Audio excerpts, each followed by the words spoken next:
열심히 나오신 것만도, 또 귀한 한복 입고 찬양하는 것만도 하나님이 영광 받으시고 저희들은 큰 은혜가 되는 줄로 믿습니다. 우리 박수로 한번 축복할까요? 감사합니다. 네, 언니가 잘하면 동생들이 따라 잘하는데 이제 일여전대가 저렇게 모범적으로 잘하시니까 뭐 한복이 됐습니까? 그런 분도 있는데 정성이잖아요. 정성. 하나님 앞에 정성을 다한다. 귀한 일이죠. 오늘 또 설 전날 쉽지 않은데 제가 생각했어요. 오늘 일여전대가 헌신 예배인데 혹시 날짜를 좀 바꿔주십시오, 그런 말이 들리지 않을까를 생각했는데 전혀 얘기 안 하시더라고요. 오늘 바쁘신데 그건 다 뒤로 하고. 아마 바쁘셨죠? 네, 바쁘셨어도 하나님 앞에 예배 드리는 게 제일 먼저다 생각하셨기 때문에 하나님께서 이 헌신을 기뻐 받아주실 줄로 믿습니다. 제가 어제 무슨 일이 있어 갔다가 저녁 늦게 한 12시쯤 가까이 집에 들어갔어요. 들어갔는데 저희 그 집에 막내딸, 강아지를 막내딸이라고 그래요. 죄송합니다. 걔가 한복을 예쁘게 입고 있더라고요. 그래서 아니 웬 강아지가 한복을, 설 명절 맞아서 옷을 입고 손을 이렇게 내밀고 있어요. 저희 큰딸이 말하기를 아빠 세뱃돈 달라 그런다. 그래서 참 요즘엔 강아지도 참 한복을 입고 그런 세상이구나 생각했는데, 오늘 이제 저녁밥을 먹는데 제 아내가 그런 얘기를 해요. 옛날에 나한테 얘기하기를 한복 입은 게 그렇게 좋아 보인다 그러더니 어떠냐, 강아지가 입은 한복이 이쁘냐 내가 입은 한복이 이쁘냐 그렇게 물어봐요. 그래서 제가 그 잠깐 순간인데 저도 생각해야 되잖아요. 그 잠깐이었는데 그 잠깐 순간에 저한테 얘기하기를 이젠 다 알았다 얘기를 해요. 그래서 제가 얼른 얘기를 했어요. 당신은 예나 지금이나 한복을 입은 게 너무 예쁘다, 너무 아름답고 이 한복이 참 너무 잘 어울린다 그랬어요. 그럼 저 강아지 여름이는 어떠냐 그래서 여름이는 그냥 천사다 그렇게 얘기를 했어요. 그냥 여기까지만 할게요. 한복이 참 아름다운데 오늘 우리 일여전도회원들은 한복보다 더 아름다운 찬양과 그런 헌신을 하나님께서 기쁨으로 받으실 줄로 믿습니다. 오늘 이 시간에 우리 함께 예배드리시는 옆에 있는 분하고 한번 인사 나누죠. 축복합니다. 반갑습니다. 안녕하세요.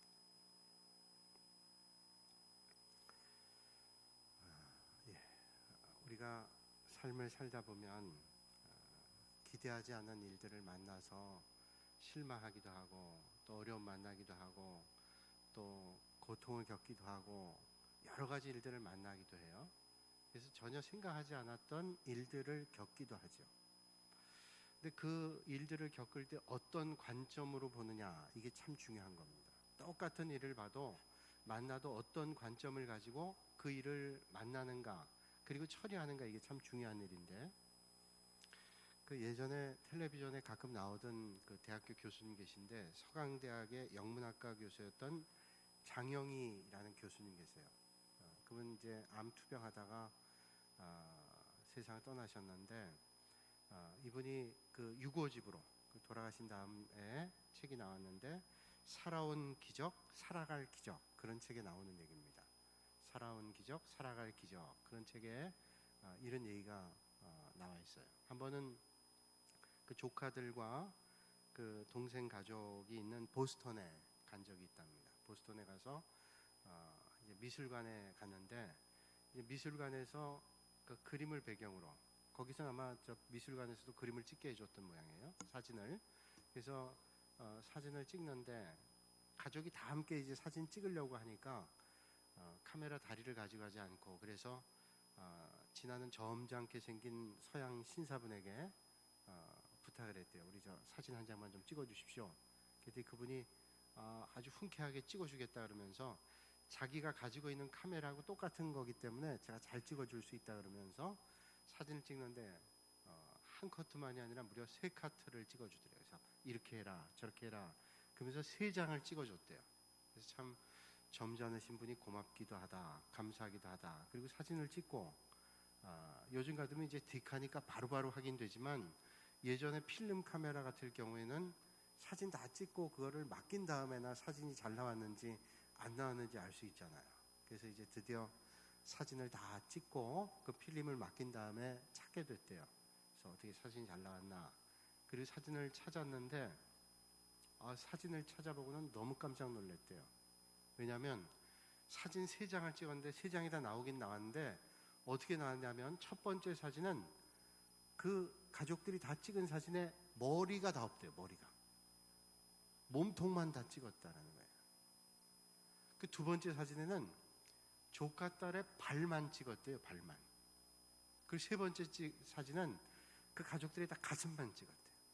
그러니까 하나는 머리가 없는 사진, 하나는 가슴만 부각한 사진, 또 하나는 조카 발만 찍은 사진이에요. 그걸 보니까 이거 뭐 이제 미국 가서도 찍을 수 있는 사진도 아니고 가족들이 와서 찍을 수 있는 사진도 아닌데 얼마나 화가 난지 그 점잖게 생긴 그 사람이 이거 우리한테 거짓말했구나.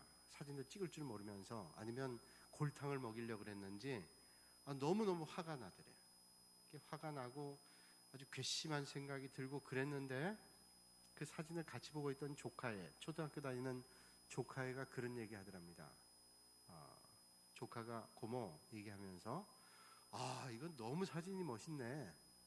아마 이분이 예술적인 것들을 아마 가지고 있는 사람인지 미술관에 왔기 때문에 너무 멋진 사진을 찍었대요. 뒤에 있는 그림하고 우리 사진하고 어쩌면 이렇게 예술적 감각이 맞는지. 초등학교 아이가 또 그렇게 얘기를 하는 거예요. 너무너무 멋있다고. 이런 사진 요즘 얘기하자면 인생의 사진이라고. 이게 이런 정말로 추상적 사진이라는 얘기죠. 너무 멋지더라고.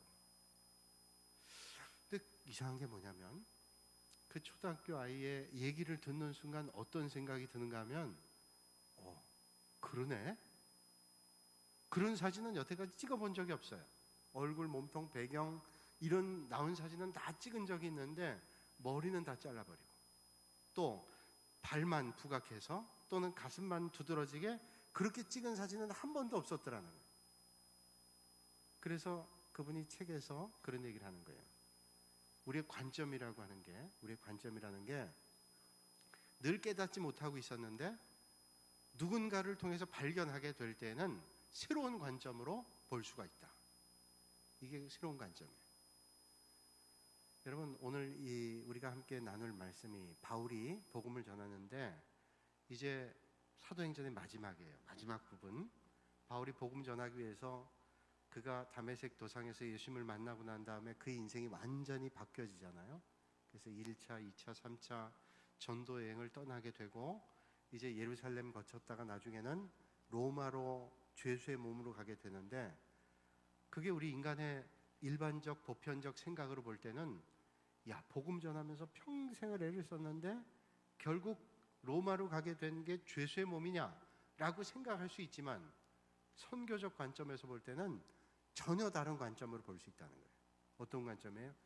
이게 하나님이 하시는 거구나.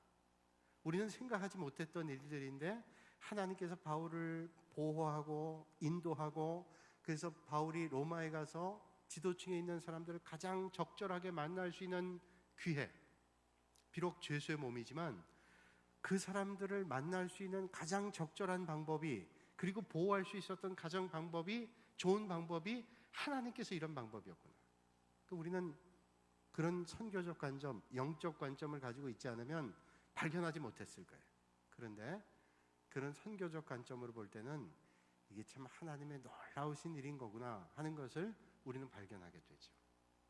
오늘 이 밤에 우리 여전도 회원들과 또 이 밤에 모인 모든 분들이 오늘도 하나님의 역사하심을 하나님의 일들을 이루는 선교적 관점에서 주님의 일들을 발견하고 보실 수 있기를 주님의 이름으로 축원합니다. 교회는 여러 기관이 있어요. 성경 공부도 있고 권사회도 있고 안수집사회도 있고 교사회도 있고 찬양대도 있고 교사들도 있고 또 여러 부서가 있고 남녀 선교회가 있고 남 선교회, 여 전도회 이렇게 얘기하잖아요. 이게 공적 기관이에요. 교회는 여러 기관과 부서가 있는데 그 공적 기관과 부서 외에 사적인 부서와 기관을 만들면 안 되는 거예요. 왜냐하면 그게 어떤 또 다른 힘을 발휘해서 교회를 건강하게 하는데 좋지 못할 수 있기 때문에.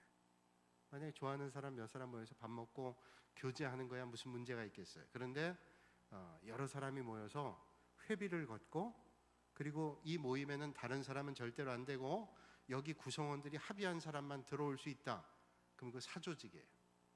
우리 교회 역사에도 옛날에 보면 우리 교회에서 동신교회가 갈라져 나갔어요. 뭐 이건 다 알고 있는 얘기니까. 우리 교회는 개복교회에서 나왔고, 또 개복교회에서 우리 교회가 나왔고, 우리 교회에서 나간 교회가 성광교회와 동신교회예요. 저는 교회 역사를 보니까 다 아는 거죠. 아마 우리 교회 오래 다니시면 다 알고 있는 거예요. 동신교회 나갔던 분들은, 그때 제가 교회 역사, 여러분 그 교회 역사 보세요. 80주년 역사를 보면 그때 사조직을 만든 사람들이 당회 7위를 받고 결국은 우리가 여기 함께 할 수 없다 그래서 나가서 세운 교회가 동신교회예요. 그러니까 교회 사조직이라고 하는 건 뭐냐면 교회를 건강하지 못하게 해요. 왜 건강하지 못하게 하는가? 좋아하는 사람끼리 함께 모여서 식사하고 회비 걷고 좋아하는 사람끼리 모이는 게 뭐가 나쁘냐라고 얘기할 수 있지만, 교회는 예수 그리스도를 중심으로 하나의 공동체가 되어야 되는데 여러 색깔을 가지고 있는 사람들이 믿음 안에서 하나가 돼야지, 자기들 나름끼리 구성을 해서 뭔가를 한다 그러면 이게 부작용이 생겨요. 어떤 부작용 생겨요? 자, 교회 항존직 분자를 선거할 때, 자, 이번에는 누구를 밀어서 장로가 되게 하고 권사가 되게 하고 안수입사가 되게 하자. 그러면 그게 신앙적으로 좋은 사람들을 교회 지도자로 세우는 거예요? 아니면 자기들 사람들을 지도자로 세우는 거예요? 이게 잘못된 거예요. 절대로 그러면 안 되는 거예요. 교회는 항상 주님 중심으로 그렇게 해야지, 그러면 안 되는 거예요. 우리 교회 이제 그런 분들이 제가 있는 걸 알고 있는데 몇 번 얘기를 했는데, 만약에 계속 그렇게 모이면 제가 한번 만나서 한 번 더 얘기를 할 거예요. 그러면 절대로 안 돼요. 그거는 교회 반하는 행동을 하는 거예요. 그러니까 항상 제가 말씀을 전할 때나 성경 공부할 때나 꼭 이런 얘기를 하는 건 뭐냐면, 교회를 건강하기 위해서는 모두가 노력해야 돼요. 그러지 않으면 안 되는 거예요. 자, 이제 교회가 하나님의 섭리 가운데 이루어지게 되는데, 여기 보니까 아까 그 장영희 교수가 사진 찍었는데 관점이 바뀌었어요. 그전에는 이게 정말로 도저히 볼 수 없는 사진이라고 그 사람을 화나게 하고 그 사람 보고 화가 나고 아주 언짢은 생각을 가졌는데, 조카가 볼 때 이 사진이 너무너무 예술적이다 하는 얘기를 듣고 관점이 달라졌어요. 바울도 마찬가지예요. 선교할 때 바울이 복음 전하면서 그가 결국은 죄수의 몸으로 끌려갔대 라고 생각하면 답답한 일이에요. 근데 그렇지 않아요. 하나님께서 이 일을 통해서 하나님의 일들을 이루기 위해서 역사하신다는 거예요.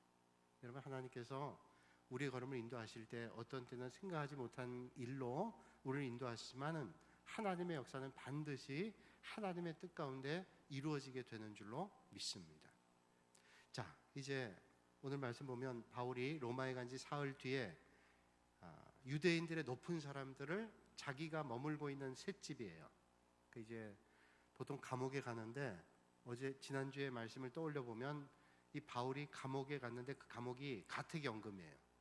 그래서 그 감옥이 아니라 로마의 친위대 병사와 함께 감옥에 있는 겁니다. 그러니까 가택연금을 당하고 있는 거예요.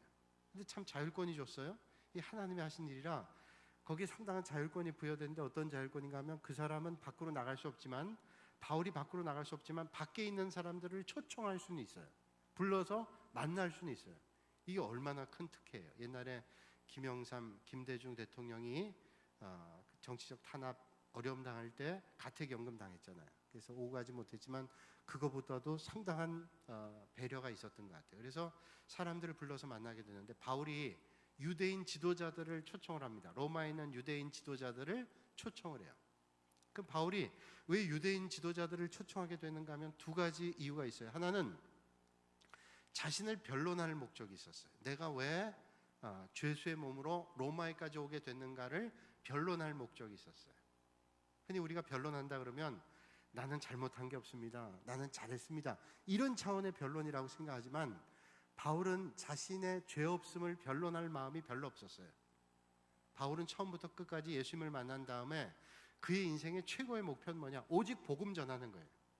그러니까 복음 전하는 일을 중심으로 생각했지, 내가 변론하겠다, 거기에는 그 사람이 별로 바울이 그렇게 중요한 생각 같지 않았어요.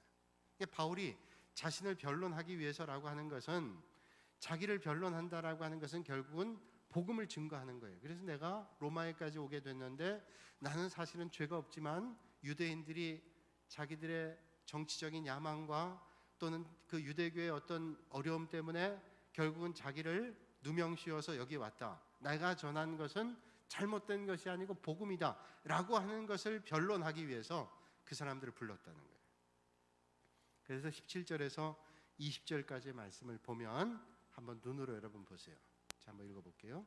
뭐라고 변명하는가 하면, 사흘 후에 바울이 유대인 중 높은 사람들을 청하여 모인 후에 이르되, 여러분 형제들아, 내가 이스라엘 백성이나 우리 조상의 관습을 배척한 일이 없는데 예루살렘에서 로마인의 손에 죄수로 내어준 바 되었으니 로마인은 나를 신문하여 죽일 죄목이 없으므로 석방하려 하였으나 유대인들이 반대하기로 내가 마지못하여 가이사에게 상소하며 내 민족을 고발하는 것이 아니니라. 이러므로 너희를 보고 함께 이야기하려고 청하였으니 이스라엘의 소망으로 말미암아 내가 이 쇠사슬에 매인 바 되었노라.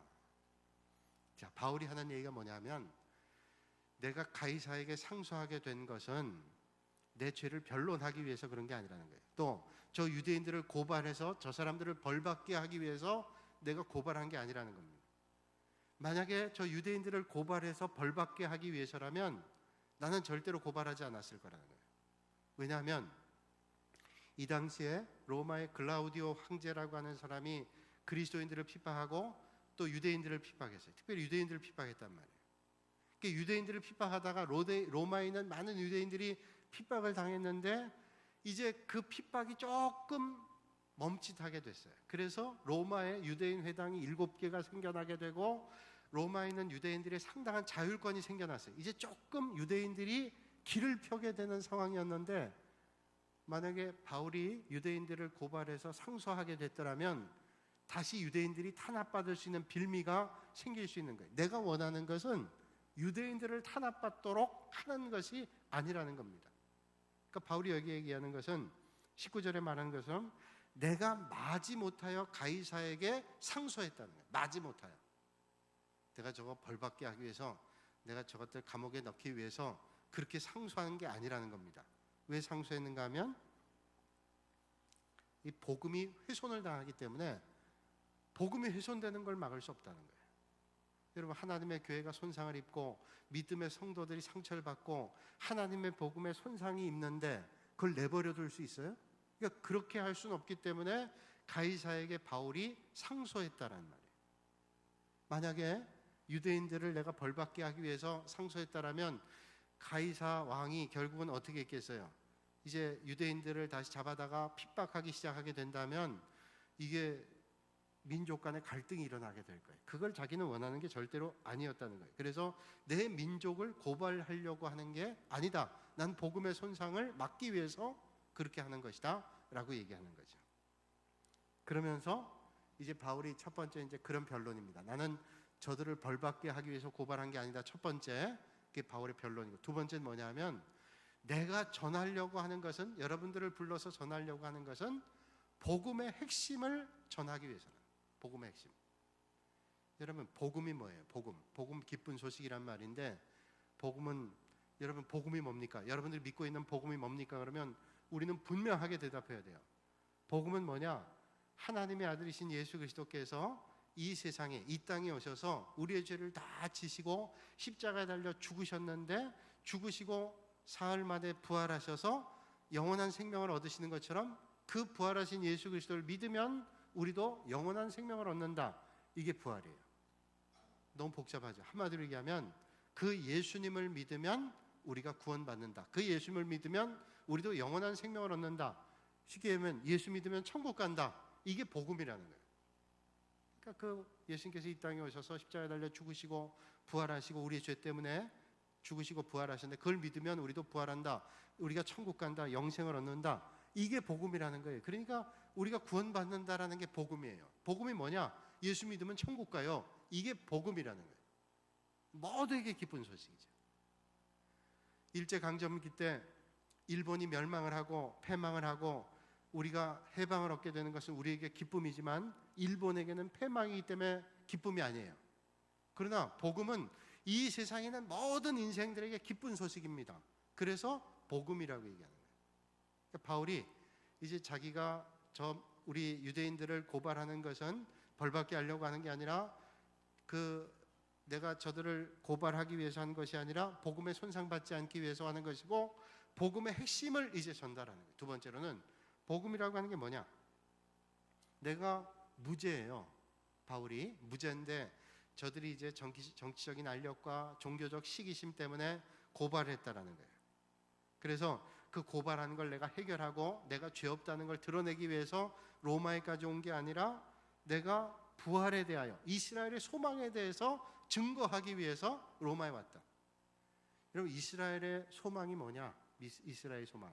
이스라엘의 소망은 지금도 메시아를 기다리는 겁니다. 메시아.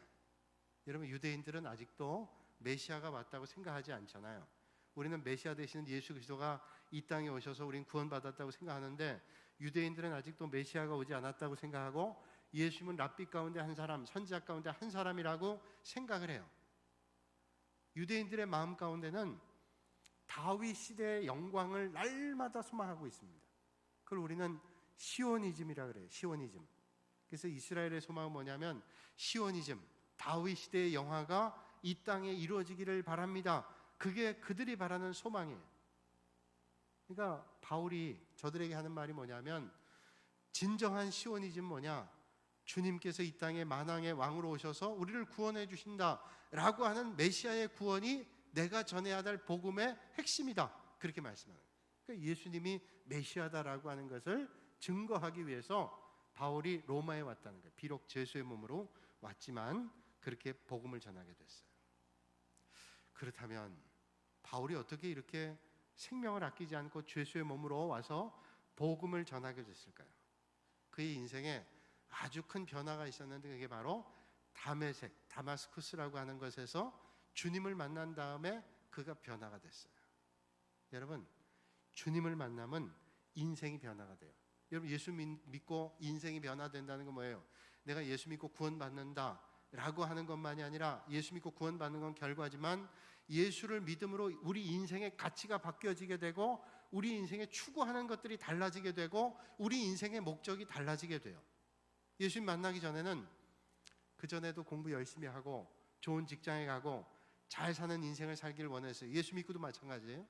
근데 예수 믿기 전에는 잘 되고 공부하고 뭐 이렇게 해서 잘 되는 게 자기가 영광을 누리고 자기가 이 세상에서 많은 걸 누리고 사는 것이 인생의 목적이었다면, 이제 예수 믿고 난 다음엔 인생의 목적이 달라지는데, 내가 공부도 잘하고 그리고 내가 좋은 직장에 다니고 이런저런 많은 일들을 이루어서 내가 잘 먹고 잘 살아야 된다는 게 우리 인생의 목적이 아니라, 그런 일들을 통해서 하나님께 영광을 올려드리는 인생의 목적이 달라진 거예요.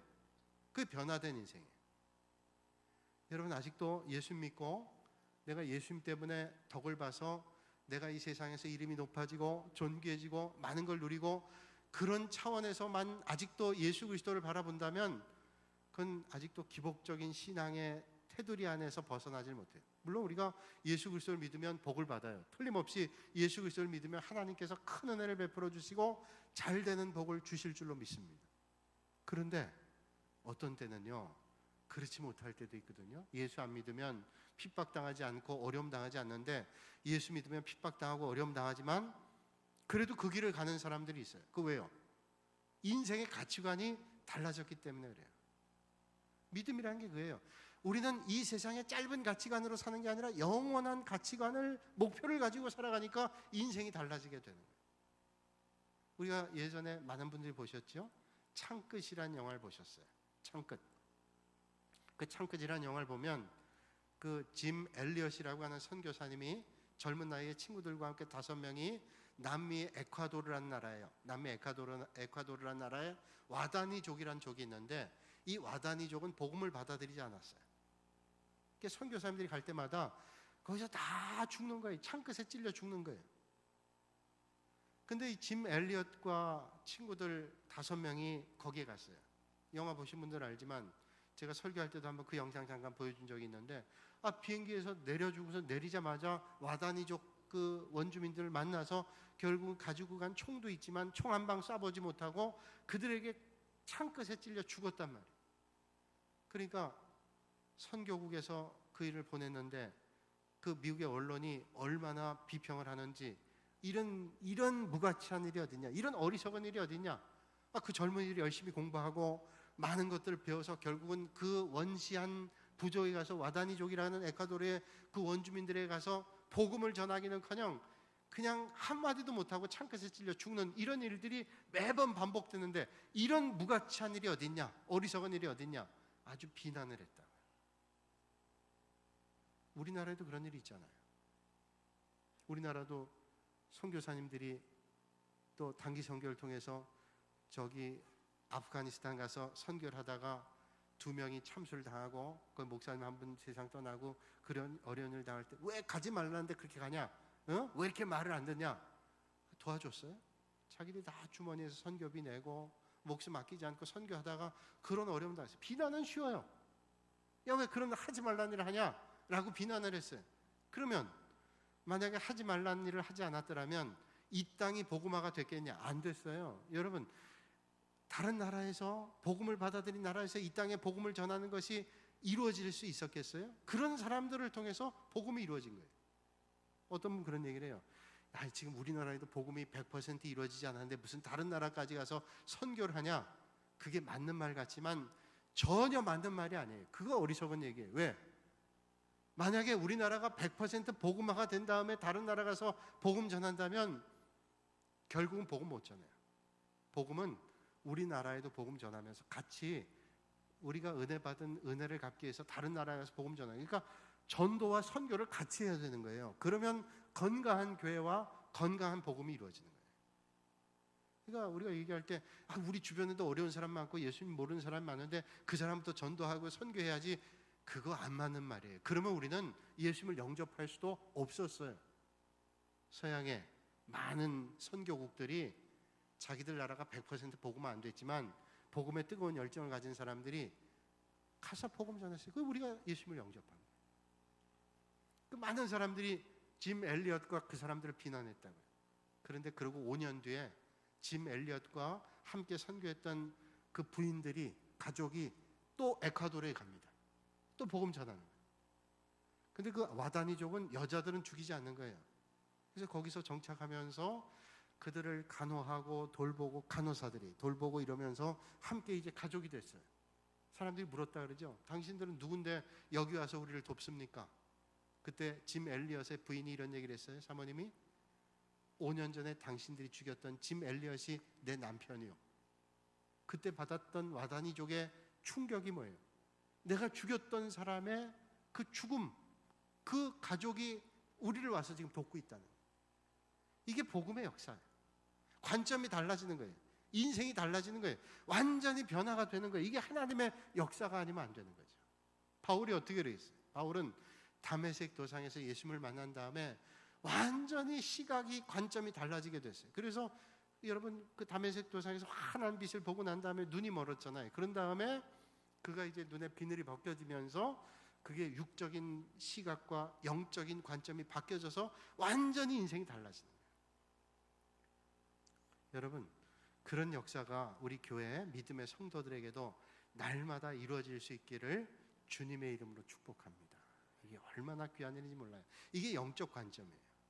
자, 이렇게 바울이 바뀌어지게 된 다음에 이 지도자들, 유대 지도자들을 만났더니 반응이, 저들이 뭐라고 반응을 했는가 하면 21절과 22절에 이렇게 반응을 얘기해요. 저희가 이르되 우리가 유대에서 내게 대한 편지도 받은 일이 없고 또 형제 중 누가 와서 내게 대하여 좋지 못한 것을 전하든지 이야기한 일도 없느니라. 이에 우리가 너희 사상이 어떠한가 듣고자 하니 이 피해에 대하여는 어디서든지 반대를 받는 줄 알기 때문이라 하더라. 자, 유대인들이 뭐라고 얘기하는가 하면 들은 바 없다는 거예요. 너에 대한 얘기를, 바울은 생각할 때 부정적인 얘기를 많이 들었기 때문에 그거에 대해서 변호하고 설명해 주려고 그랬어요. 그런데 들은 바가 없대요. 들은 바가 없다. 자, 그래서 바울이 저들에게 복음을 전하는 겁니다. 그래서 온전한 복음이 뭔가를 전하게 돼요. 근데 복음을 전하는데요, 이 복음을 전할 때 항상 하나님의 역사에 그 복음에 긍정적인 반응이 있는가 하면 긍정적이지 않은 반응이 있어요. 여러분, 복음을 전할 때 예수 그리스도를 받아들이는 사람이 있는가 하면 예수 그리스도를 받아들이지 않는 사람이 있어요. 여러분 전도해 보잖아요. 전도하면 어떤 사람은 그 전도한 얘기를 잘 듣는 사람이 있고 어떤 사람은 그걸 안 듣는 사람이 있어요. 여러분 어떤 분들이 어떤 얘기를 할 때도 어떤 사람은 듣고 어떤 사람은 안 듣잖아요. 복음을 전할 때도 마찬가지예요. 듣는 사람이 있고 안 듣는 사람이 있어요. 여러분 많이 전도해 본 분들, 저도 예전에 이제 대학 다닐 때 남산에 가서 전도를 해본 적이 있는데 전도지를 나눠주면 어떤 사람은 그냥 받긴 받아요. 그냥 조금 갖다 쓰레기통에 버려요. 또 어떤 사람은 가져가면서 읽기도 해요. 전도하면서 그런 회의도 들었어요. 이게 전도가 되겠나? 이 전도지 준다고 저 사람 예수 영접할까? 근데 제가 교역자로 사역을 할 때 보니까 그 전도지를 받고도 교회 온 분들이 있어요. 아, 이게 하나님이 하시는 거구나. 내가 이거 입술이 둔해서 복음 전하는데 이게 전달이 될까? 내 입술이 둔해도 하나님이 역사하시면 되는 거예요. 이게 성령의 역사라는 거예요. 이런 복음의 전도는 내 능력으로 하는 게 아니라 하나님의 역사로 하게 된다라고 하는 거예요. 그래서 복음의 전도는 성령의 역사와 하나님의 은혜로 이루어지는 거예요. 어떤 때는 이렇게 하면 이게 어려울 텐데, 이러면 복음이 전파가 안 될 텐데, 근데 하나님께서 그 일을 통해서 하시는 놀라운 일들을 봐요. 제가 주일 아닌 거 언제 말씀드렸는데, 그 필리핀의 바카카라고 우리 그 박인호 선교사님이 이제 새로운 개척지 무슬림 지역이에요. 무슬림 지역. 무슬림 무서워요. 특별히 필리핀의 남쪽에 민다나오는 인도네시아에서 건너간 무슬림들이 거기에 둥지를 틀고 있어가지고 내륙 지역은 아주 과격한 무슬림들이 있어요. 테러를 일으키고 폭탄 테러를 하기도 하고 그런 사람들이 살아요. 근데 거기 그 사람들이 밀집해 있는 지역이 바카카라는 지역인데 그 바카카를 개척하기 시작했어요. 처음 개척하면서 선교사라고 얘기하면 이제 어려움 당하기 때문에 선교사라고 말하지 않고 거기에 한국어 학교를 하고 이러면서 이제 접촉을 하는데 이 태풍이 왔잖아요. 수백 명이 죽었잖아요. 수만 명이 이제 수재민 됐단 말이에요. 태풍이 불어쳐가지고.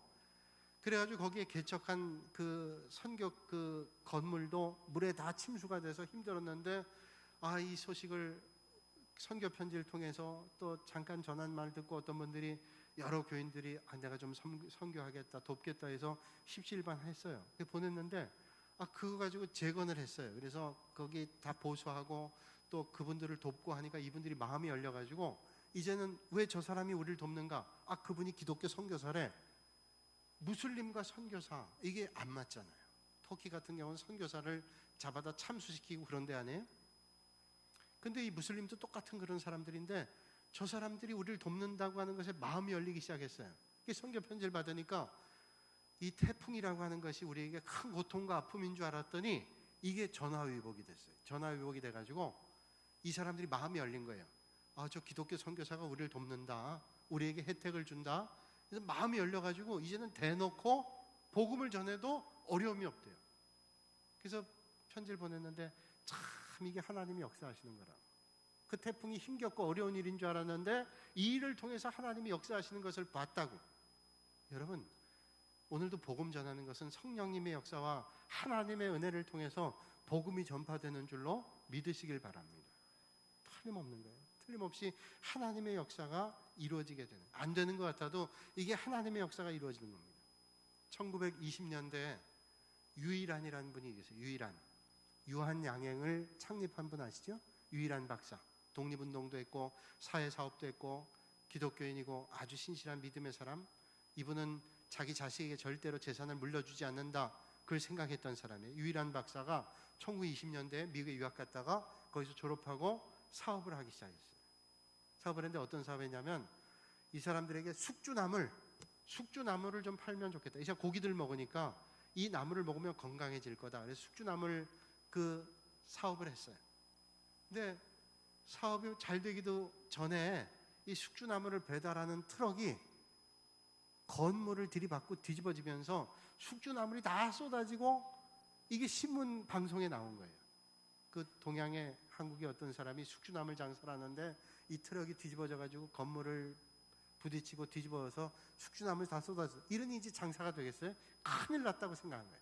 이제는 사업도 접고 여기서 더 살기가 어렵겠다, 그런 생각했는데 참 놀라운 일이 뭐냐면 이 숙주나물이 뒤집어진 걸 보면서 저게 도대체 뭐냐고 생각한 거예요. 미국 사람들이. 저게 뭐냐? 보지도 먹지도 못했던 건데 근데 방송에서 저게 숙주나물이라고 하는 건데 우린 고기를 먹으니까 저런 걸 먹어야 우리가 건강을 유지하고 건강해질 수 있다. 이런 게 소문이 난 거예요.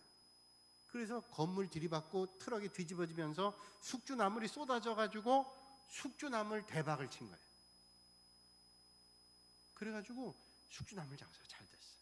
부자가 돼가지고 이 사람이 1926년도에 한국에 들어와서 유한양행을 시작을 했어요. 그분이 간증하는 거예요. 이게 하나님의 은혜다. 여러분, 때로는 우리가 만나는 고난과 어려움과 박해와 핍박이 나로 하여금 이게 어려운 일이라고 할 수 있지만 관점을 바꾸면 이 일이 하나님의 역사를 이루는 놀라운 일들이 될 수 있다는 거예요. 이제 말씀 마칠게요. 아까 장영희 교수 말씀드렸는데 이분이 뉴욕 주립대학에서 영문학을 했는데 서강대 영문과 교수였어요. 이분이 이제 졸업 논문을 2년 동안 준비해가지고 논문을 어렵게 썼어요. 논문을 써서 이제 이제 다 됐구나. 이거 제출만 하면 이제 통과만 되면 박사학위를 받는다. 얼마나 기쁜 일이겠어요. 그걸 이제 카페에다 놓고 이제 커피를 먹고 그러면서 잠깐 화장실 갔다 왔는데 이 논문을 써놓은 가방이 없어진 거예요. 도둑이 와서 들고 갔어요. 뭐 중요한 게 들은 줄 알고. 2년 동안 쓴 논문이 없어진 거예요. 요즘 같으면 컴퓨터에 써놓고 있기 때문에 원본과 사본이 얼마든지 있지만 그때는 안 그래요. 제가 처음에 대학에 논문 쓸 때만 해도 이게 그냥 타이프나 한 부예요. 복사하는 거 외에는 한 부. 근데 그때 그게 한 부밖에 없는데 없어졌으니 2년 동안 쓴 게 5일 동안 잠을 못 잤대요. 여러분, 물론 박사학위 과정을 공부하면서 논문을 쓴 거지만 그 논문을 정리하는데 2년 동안 투자를 하고 애를 썼는데 코스웍을 제외한 게 그 2년인데 그걸 어떻게 이제 큰일 났다. 이젠 더 이상 못하겠다. 5일 동안 잠을 못 잤대. 그러다가 다시 해야지. 그리고 논문을 다시 썼어요. 1년 동안 연장을 하고 다시 썼어요. 쓰고서 논문 제출하고 통과를 했는데 그 논문에 이제 제일 처음에 사사를 써요. 사사 쓸 때 이렇게 썼대요. 내게 생명 주신 사랑하는 부모님께 논문을 바칩니다. 그리고 내 논문 원고를 훔쳐가서 나의 삶의 가장 중요한 교훈, 다시 시작하는 법을 가르쳐 주신 도둑에게 감사합니다. 내가 절망의 순간에 다시 시작하게 한 도둑, 감사합니다. 관점의 변화. 우리가 만나는 어려움 통해서 우리가 주님을 만나고 하나님의 은혜를 만난다면 바울이 비록 로마의 죄수의 몸으로 갔다 할지라도 관점과 영적 시각이 달라지면 하나님의 은혜를 발견할 수 있다는 거예요. 오늘 이 말씀 준비하면서 저도 예전에 동순교회 있을 때 제가 성경 공부를 했는데 그때 많이 모였는데요. 성경 공부할 때 이제 주일날 2부 예배 시간에 한 300여 명 이제 중직자들이 모여 성경 공부할 때였어요. 그때 제가 기독교 교리에 대한 강의를 몇 년 동안 하고 있었는데 귀신론을 쓸 때 귀신은요, 제가 귀신론 쓸 때 보니까 귀신은 딱 귀신들 좋아할 만한 데로 가요. 음습하고 깜깜하고 칙칙하고 이런 데 귀신들이 주로 몰려다녀요. 그러니까 여러분 뒷구멍에 있지 마세요. 정말로 제가 그 귀신론 연구할 때 보니까 귀신은 축축하고 깜깜하고 칙칙하고 이런 데만 주로 몰려있어요. 그러니까 예배당도 나무가 아니라 그 기둥 뒤에는 절대로 앉지 마세요. 지금 기둥 뒤에 없어서 얘기하는 거예요. 기둥 뒤에 앉으면 그 마귀들이 운집해 있을 가능성이 상당히 많기 때문에 항상 밝은 쪽으로 나오세요. 그러니까 귀신론을 제가 준비하기 전 그날 제가 밤 12시까지 이제 주일날 전에 이제 제 부목사 때니까 그 강의가 중요하잖아요. 설교도 찬양 예배 때 할 때 있지만 매주일 그 강의를 하니까 강의를 열심히 준비해서 12시까지 해서 다 됐다 그러고서 딱 엔터를 친다는 걸 딜리트를 쳤어. 딱 지우는 걸 쳐가지고 홀랑 다 날라갔어. 와, 그 절망감. 내가 지금 12시까지 해서 내일 강의를 해야 되는데 완전히 날라가버렸어. 그래서 내가 내일은 아침에 그냥 이실직고하고 난 못하겠습니다 그러려고 그랬는데 안 되는 거예요. 제가 새벽 3시, 4시까지 다시 했어요. 그래서 제가 귀신에 대해서 완전히 연구가 됐어요. 숙지가 됐어요. 그래서 그 다음날 강의할 때 분들한테 이 귀신이 이렇게 악합니다. 자기의 정체를 밝히려고 하니까 이 귀신이 밝히지 못하게 그걸 다 지워버리더라고. 그래서 은혜 받았어요. 여러분, 우리의 관점, 영적 관점, 오늘도 하나님의 일을 감당할 때 복음을 전하면서 어려움도 있어요. 그러나 그 일들을 통해서 하나님께서 선한 일들을 이루어 주실 줄로 믿습니다. 오늘 헌신하신 여러분들, 또 오늘 예배 드리신 여러분들, 우리의 관점이 늘 영적 관점이 되어서 하나님의 귀한 일들을 날마다 잘 감당하실 수 있기를 주님의 이름으로 축복합니다.